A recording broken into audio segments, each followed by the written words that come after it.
ಮುಗಿಲೆತ್ತರದ ವೃಕ್ಷದ ನೆರಳಲ್ಲಿ ಆಶ್ರಯ ಪಡೆದ ಜೀವಿಗಳೆಷ್ಟು, ಮುಚ್ಚಿಟ್ಟ ಸಾಗರ ತೀರದಲ್ಲಿ ಬಚ್ಚಿಟ್ಟ ಮುತ್ತಿನ ಚಿಪ್ಪುಗಳೆಷ್ಟು, ಭಾವನೆಗಳ ಹೆಜ್ಜೆ ಗುರುತಲ್ಲಿ ನೆರಳಿಗೆ ನೆರಳಾದ ಕಥನವಿದು.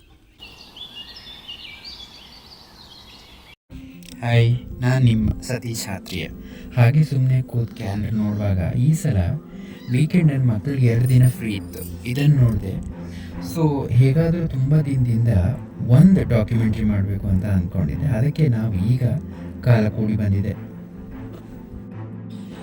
ಈ ಸಲ ನಾವು ಡಾಕ್ಯುಮೆಂಟ್ರಿ ಮಾಡೋಕ್ಕೆ ಅಂತ ಸೆಲೆಕ್ಟ್ ಮಾಡಿಕೊಂಡಂಥ ಜಾಗ ನಮ್ಮ ಮಲೆನಾಡಿನ ಶೆಟ್ಟಹಳ್ಳಿ.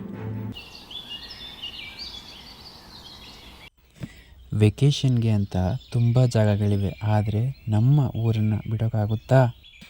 ಹುಚ್ಚನಂತಿರು, ಪೆದ್ದನಂತಿರು, ಆದರೆ ನೀನಾಗಿರು. ಏನಂತೀರ? ಏನು ಮಾಡೋದು, ನನಗೂ ಈ ಮಲೆನಾಡಿಗೂ ಏನೋ ಒಂಥರ ಬೇಸಿಗೆ ಕಣ್ರಿ. ಸಪ್ತ ಸರೋವರಕ್ಕೆ 100 ಊರುಗಳಿವೆ. ತನ್ನ ತನುವಿನಿಂದ ಜೀವನವನ್ನೇ ನೀಡುತ್ತಿದೆ ಈ ಒಂದು ನದಿ.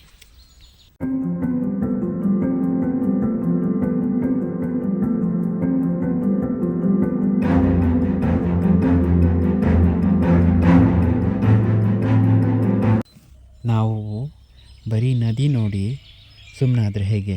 ಬನ್ನಿ ಇದ್ರ ಮೂಲ ಹುಡ್ಕೋಣ. ನಾವು ಹಾಗೆ ಮುಂದೆ ಬಂದಂತೆ ನಮಗೆ ಧುಮ್ಮಿಕ್ಕಿ ಹರಿಯುತ್ತಿದ್ದ ರಮ್ಯ ಮನೋಹರವಾದ ಸ್ಪಾಟೇ ಈ ಶೆಟ್ಟಿಹಳ್ಳಿ. ಹಾಂ, ಶೆಟ್ಟಿಹಳ್ಳಿ. ನಮಗೆ ಶೆಟ್ಟಿಹಳ್ಳಿ ಅಂತ ಹೆಸರು ಕೇಳಿದ ತಕ್ಷಣ ನೆನಪಾಗೋದೆ ನಮ್ಮ ರೋಸರಿ ಚರ್ಚ್ ಮತ್ತು ಅದರ ಈಗಿರುವ ಬ್ರಿಡ್ಜ್. ಬಟ್ ಏನು ಮಾಡೋದು, ಯಥೇಚ್ಛವಾಗಿ ನೀರು ಬರ್ತಿರೋದ್ರಿಂದ ಚರ್ಚು ಮತ್ತು ಹಳೆ ಬ್ರಿಡ್ಜು ಎರಡೂ ನೋಡೋಕ್ಕೆ ಸಿಗೋದೇ ಇಲ್ಲ. ಚರ್ಚ್ ಸ್ವಲ್ಪ ನೋಡೋಕ್ಕೆ ಸಿಗುತ್ತೆ, ಬಟ್ ಹಳೆ ಬ್ರಿಡ್ಜು ತುಂಬ ರೇರು, ಅದು ಕಾಣಿಸೋದೇ ಇಲ್ಲ. ಹಳೆ ಬ್ರಿಡ್ಜು ಲಾಸ್ಟ್ ವೀಡಿಯೋದಲ್ಲಿ ನಾನು ವೀಡಿಯೋ ಮಾಡಿದ್ದೆ, ಬಟ್ ತುಂಬ ಚೆನ್ನಾಗಿರುತ್ತೆ ಅದು ಹಳೇ ಬ್ರಿಡ್ಜು. ಏನು ಬಸ್ಸು ಇದು, ಲೈಫು ಬರೀ ಟ್ರಾಫಿಕ್ಕು, ಫೋನು, ಇವುಗಳ ಮಧ್ಯ ಒಂದು ಚೇಂಜಸ್ ಬೇಕು ಬಸ್ಸು. ಮನೋಹರವಾಗಿರುತ್ತೆ ಈ ಶೆಟ್ಟಹಳ್ಳಿ. ವಾವ್, ಇದ್ರ ನೀರಿಂದು ಸೌಂಡ್ ನೀವು ಕೇಳಿದರೆ ನಿಮ್ಗೊಂಥರ ಮೆಡಿಟೇಷನ್ ಮಾಡ್ದಂಗೆ ಇರುತ್ತೆ. ಅದಕ್ಕೆ ಏನು ಮಾಡೋದು, ನನಗೆ ಆ ನೀರಿನ ವೀಡಿಯೋ ಮಾಡೋಕ್ಕಾಗಲೇ ಇಲ್ಲ.